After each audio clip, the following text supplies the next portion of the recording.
This video is about what it's like to get a mask for radiation.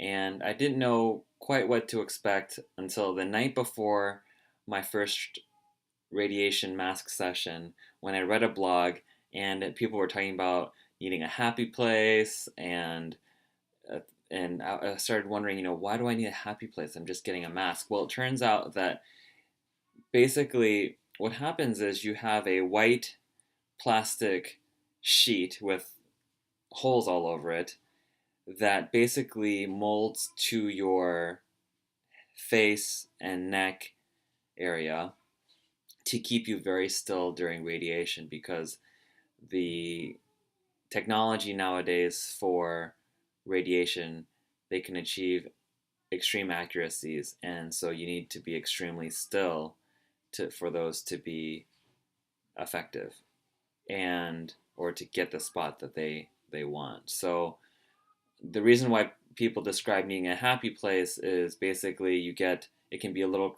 claustrophobic, and I'll describe what it's like. So basically the plastic sheet, it's pretty large, holes all over it. They heat it through warm water. So while you're lying there and you close your eyes, they put basically wet plastic that begins to mold to your face and your neck. And and you get the water dripping over your face. They usually at that point when they're putting it on, they've already cut a hole for your nose, so there's no problem in breathing. But it's on your face and neck for quite some time.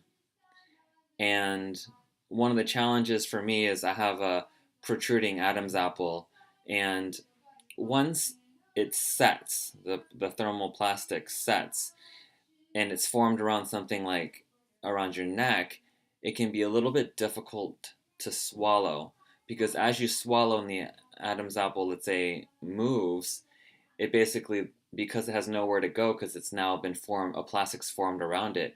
If you swallow and it moves, it kind of presses against your neck as you swallow, and it can be a little claustrophobic. And I'm not a very claustrophobic person, but this was a little bit challenging. And luckily, the night before, I read about needing a happy place, so I had one. I went to my happy place and calmed down. My tip to you is that if you have saliva that's building up in your mouth and you want to swallow, and this is more for the guys out there that might have more, that has the Adam's apple, I would suggest that you would just let the saliva run out as you're lying on your back. Just let it run out of your mouth instead of trying to swallow, because it can feel like a little bit of a light choke if you have a protruding Adam's apple. So that's basically what it's like to get a mask for radiation, and it doesn't take too long. I think it was about 40 minutes, the whole process, that first time. And the rest of the times I had to do 20 times radiation, so 20 days, not counting weekends. And you basically eventually get used to it and learn how to stay still for the 30 minutes each time. So good luck, find your happy place, and personally I found it, and most people find it's a lot easier than chemotherapy. Good luck.